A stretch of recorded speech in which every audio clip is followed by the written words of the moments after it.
सभी साथियों का अभिनंदन। इस प्रदर्शन आलेख में माध्यमिक विद्यालय के नेतृत्वकर्ताओं और शिक्षकों के बीच बातचीत के 4 उदाहरण शामिल हैं, जो मतभेदों को सुलझाने की 4 विभिन्न शैलियों को प्रस्तुत करते हैं। आइए देखते हैं पहला परिदृश्य, उपस्थिति का मुद्दा। मैडम, आप जानती हैं कि मेरे बच्चे हैं और माता पिता बीमार हैं। मेरे लिए सुबह 7 बजे स्कूल आना बहुत मुश्किल हो जाता है। आज ट्रैफिक भी था। मैं हर दिन ही अपने जीवन में संघर्ष कर रही हूँ और फिर जब मैं स्कूल में आधा घंटा देरी से पहुँचती हूँ तो प्रभारी शिक्षक रजिस्टर में मेरे नाम के आगे क्रॉस लगा देते हैं। मैं चाहती हूँ कि इस विषय पर आप समानुभूतिपूर्वक सोचें। पल्लवी जी, मैं आपकी तरफ से कोई बहाना नहीं सुनना चाहती। जब भी आप मेरे पास आती हैं, आपके पास एक नया बहाना होता है। हम आपके लिए कुछ नहीं कर सकते। अगर हम आपको छूट देते हैं तो दूसरों को भी एक बहाना मिल जाएगा। क्या हम कृपया कोई आपसी समाधान ढूंढ सकते हैं? मैं प्रधानाचार्य हूँ और जो कुछ मैं नियम के बारे में कहती हूँ उसे नियम के रूप में माना जाना चाहिए। मुझे नहीं लगता कि इसका कुछ भी समाधान है। आपको समय पर आना होगा, नहीं तो मुझे आपके खिलाफ ज्ञापन जारी करना होगा।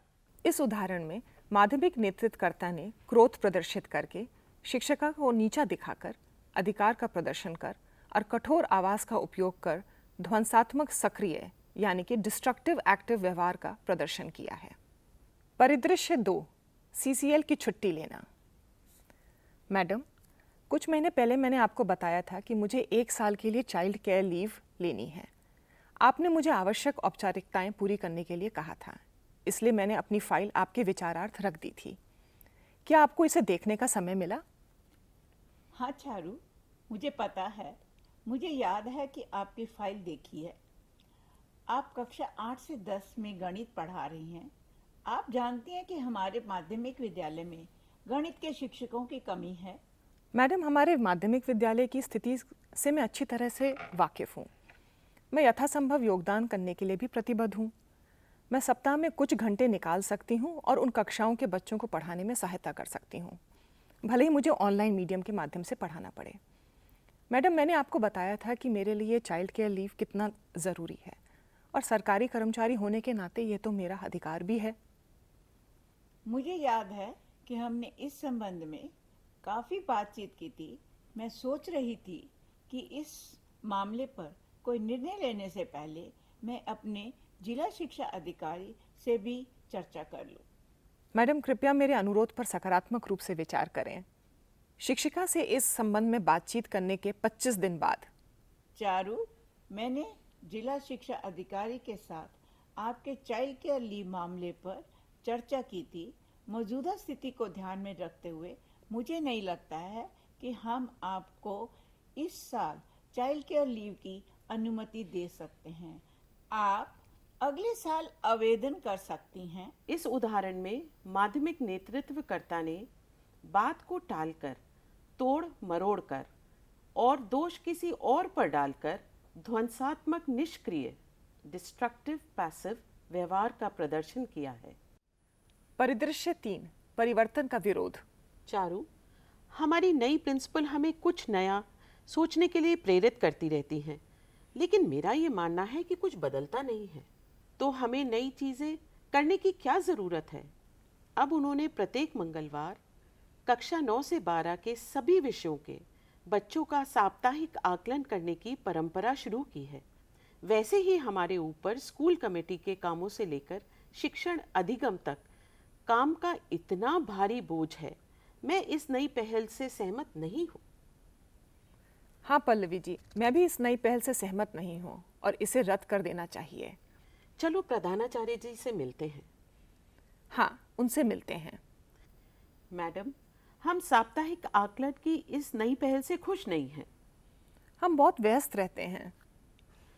पल्लवी और चारू, मैं समझ सकती हूँ कि ये चुनौतीपूर्ण है, लेकिन इतना भी नहीं कि हम नए प्रयोगों का विरोध करें।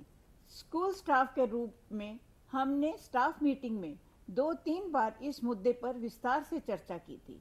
इसके बाद ही हम सब इस पहल के साथ आए थे। ये एक अच्छा कदम है।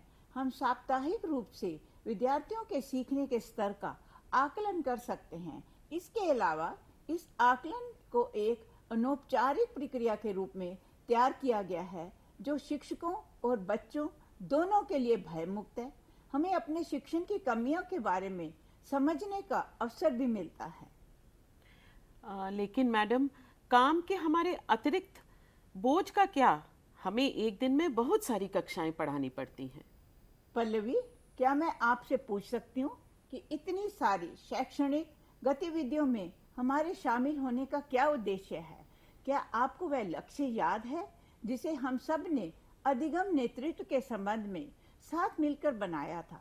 मुझे याद है कि कुछ महीने पहले एनसीईआरटी के माध्यमिक कक्षाओं हेतु बच्चों के सीखने के प्रतिफलों की तरह आपकी टीम ने शानदार ढंग से ज्ञान, कौशल और दृष्टिकोण के विभिन्न क्षेत्रों पर आधारित विद्यार्थियों के सीखने के प्रतिफलों को सृजित किया था। मैडम, मैं भी पल्लवी जी के साथ उस टीम का हिस्सा थी। हमने आकलन की विभिन्न रणनीतियों को डिजाइन किया था जो इन सीखने के प्रतिफलों की उपलब्धि की ओर आगे बढ़ेंगी।